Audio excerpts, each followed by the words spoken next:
प्रकार अभ्यास करते रहेंगे, मन को शांत रखेंगे, किसी भी प्रकार का वेग नहीं रखेंगे, चंचलता सब दूर कर देंगे, तो अपने आप माइग्रेन जैसी जो बीमारियां हैं वो अपने आप दूर हो जाएंगी। फिर मन को शांत कीजिए।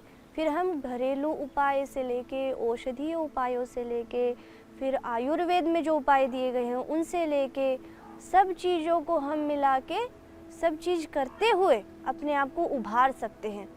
और ये इन रोगों से हम ग्रसित ही ना हो, उसके लिए हम पहले से ही योगाभ्यास कर सकते हैं। जैसे कि आज हमने जाना एक्यूप्रेशर के विषय में, जाना सूक्ष्म व्यायाम के विषय में जाना। सूक्ष्म व्यायाम हम पैरों से भी कर सकते हैं, जैसे कि हमने अपर पार्ट का किया। अब लोअर पार्ट में यदि हम देखें तो पैरों को दोनों को खोल लेंगे, उंगलियों को, केवल उंगलियों को। दंडासन में बैठने के बाद पहले, सबसे पहले हम देखेंगे तो उंगलियों को करेंगे, फिर पूरे पैर को स्ट्रेच करते हुए ऊपर नीचे श्वासों के साथ। जब हम ऊपर लेके उठते हैं उसके लिए हम श्वास भरते हैं, जब हम नीचे करते हैं तो उसके लिए श्वास छोड़ते हैं।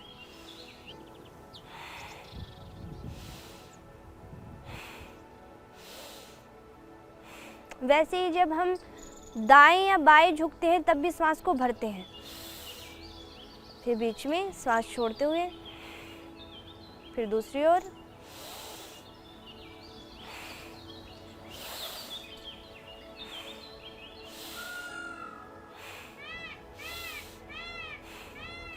वैसे ही घुटनों की एक्सरसाइज कर सकते हैं, हम दोनों घुटनों को हिला सकते हैं। शरीर का पूरा स्ट्रेस दूर हो जाएगा। जब हमारा शरीर स्वस्थ रहेगा तो हमारा मस्तिष्क अपने आप स्वस्थ रहेगा, उसको कोई परेशान कर ही नहीं सकता। यदि हम स्वस्थ रहेंगे तो कैसे हमको कोई रोग ग्रसित कर सकता है। यदि हम प्राणायाम करेंगे तो कैसे किसी रोग की इतनी ताकत कि वो हमारे ऊपर आक्रमण कर ले। तो इस प्रकार से अभ्यास करते हुए शरीर को फ्लेक्सिबल बनाएंगे, सब अभ्यास करेंगे तो अपने आप निरोगी हो जाएंगे। उसी प्रकार दूसरे पैर से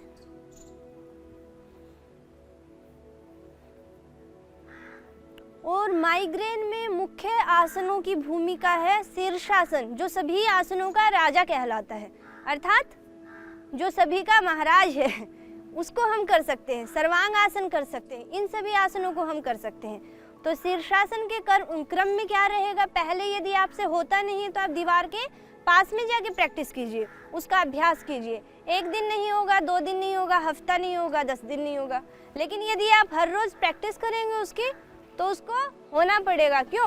क्योंकि हम मेहनत कर रहे हैं, तो वो कैसे नहीं होगा। यदि हम अपनी तरफ से किसी भी चीज़ में पुरुषार्थ करते हैं तो ऐसा कोई काम नहीं जिसको हम पूर्ण ना कर सके, उसके फल तक ना पहुंच सके। तो अब हम शीर्षासन का अभ्यास करेंगे, जैसे कि बताया। जिसको नहीं आता है या फिर जो नहीं सीख पाया है अभी तक, तो वो सीख सकते, दीवार के सहारे सीख सकते हैं। तो वज्रासन में बैठते हुए फिर दोनों हाथों को इंटरलॉक करेंगे ऐसे एक दूसरे पे, फिर यहाँ पे ज़मीन पे रखेंगे और हाथों का स्टैंड जितना अच्छे से होगा उतने अच्छे से ही हम कर पाएंगे उसको। यदि हमारे हाथ ऐसे हैं या फिर ऐसे हैं तो हम नहीं रोक पाएंगे। यहाँ पे हमारा सर, जब यहाँ से रखेंगे तो हमारा सर और हमारे हाथ एक दूसरे को सपोर्ट देंगे, जिसके कारण कि हम उठ पाएंगे। तो ऐसे अभ्यास करेंगे इसका।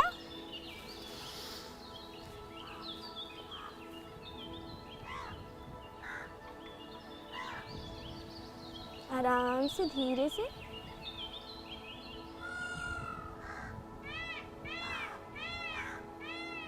पंजे तने हुए सहजता से। इसमें आप प्राणायाम भी कर सकते हैं, लेकिन तब जब आपका अभ्यास हो जाए।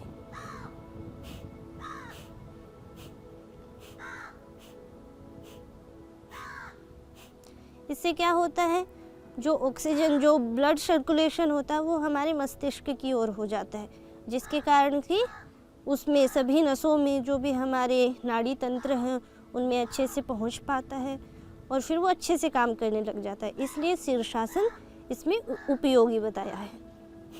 इसी प्रकार अभ्यास करके वापस आते हैं धीरे से और उठ जाते हैं। फिर शीर्षासन को करने के बाद हमको दूसरा आसन, या तो सर्वांगासन इसमें लगा है, जैसे कि हम कर सकते हैं सर्वांगासन माइग्रेन के लिए। सर्वांगासन के साथ साथ हम शवासन रिलैक्सेशन के लिए शवासन भी कर सकते हैं। सर्वांगासन में क्या होता है, केवल इतना भाग जमीन पे रहता है, फिर पूरा उठ जाता है। जैसे कि अभी हम करते हैं, ये ऐसे पहले पैर उठाया, फिर पीछे लेके गए, फिर कमर को सपोर्ट किया हाथों से और फिर पंजों को तान दिया।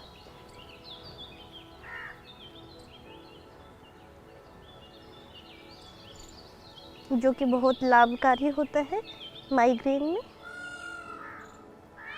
हलासन भी कर सकते हैं आप।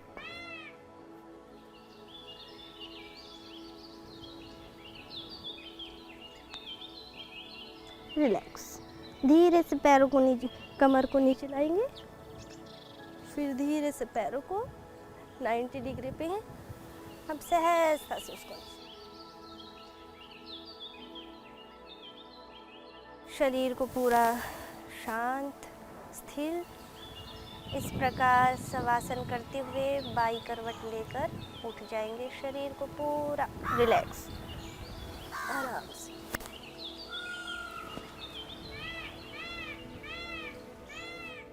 और जैसे कि हमने शीर्षासन, सर्वांगासन, हलासन और शवासन बहुत सारी चीज़ें जानी आसनों में, प्राणायाम हमने बहुत सारे जाने, उसी प्रकार हम घरेलू उपचार भी अपना सकते हैं। जैसे पुदीना को हम मिक्सी में पीस के उसके पत्तों को लेके उसका पान कर सकते हैं। कैसे, किसी को मीठा पसंद होता है तो वो शहद डाल सकता है उसमें, किसी को नमकीन अधिक प्रिय होता है तो उसमें थोड़ा भुना हुआ जीरा, काली मिर्ची और थोड़ा सेंधा नमक, इनको डाल के फिर उसका सेवन कर सकता है। उसी प्रकार हम गाय का दूध, देसी गाय का दूध का सेवन करें। जो देसी गाय का घी होता है उसके द्वारा हम जलेबियाँ बनाए। देसी घी की यदि जलेबी खाते हैं तो बहुत जल्दी माइग्रेन ठीक हो जाता है। लगभग 1 सप्ताह में माइग्रेन ठीक हो जाता है देसी घी की जलेबियाँ खाने से, इमरती खाने से, देसी गाय का दूध पीने से। इन सब से हमारा माइग्रेन है, जो डिप्रेशन है, वो उसका हम शिकार नहीं रहते हैं, वो रोग दूर हो जाता है। तो वैसे ही हम औषधियों में देखें तो मोती पिष्टी, मुक्ता शुक्ति, फिर कामदुधा, गोदंती, इन सभी का औषधियों का प्रयोग हम कर सकते हैं। शहद के साथ उनको चाट सकते हैं। फिर घरेलू उपाय में हम देखें तो जो सफ़ेदे का पेड़ होता है, उनके पत्तों को यदि हम पीस कर लेप बनाकर यहाँ पे लगाते हैं, उससे भी हमारा जो डिप्रेशन है, जो माइग्रेन की प्रॉब्लम है, वो दूर हो जाती है। और भी ज़्यादा अच्छा उपाय है कि जो पीली मिट्टी होती है उसको हम मिट्टी के पात्र में, कुल्हड़ी में भिगो के रात को रख दें। थोड़ा पानी की मात्रा अधिक रखें जिसके कारण मिट्टी से ऊपर थोड़ा पानी आ जाए। फिर रात को उसको भिगोने के बाद सुबह उसको हम थोड़ा सा हाथ पे लेके थोड़ा सा उसको सूंघे, ज़्यादा नहीं, हल्का सा, उससे भी हमारा जो है माइग्रेन दूर होता है, उसकी समस्या हल होती है। आज जैसे कि हमने उसको दूर करने के उपाय जाने, औषधीय तत्वों से, प्राणायाम से, आसन से, घरेलू उपायों से, ऐसे ही योग करते रहें, निरोगी बने रहें और अपने आप को स्वस्थ रखें, निरोगी रखें और स्वस्थ रखते हुए प्रसन्न रहें, दूसरों को भी प्रसन्नता बांटें। इसी प्रकार आज हम आपसे यहीं पे विराम लेते हैं, पूर्णता की ओर बढ़ते हैं। ओम प्रणाम।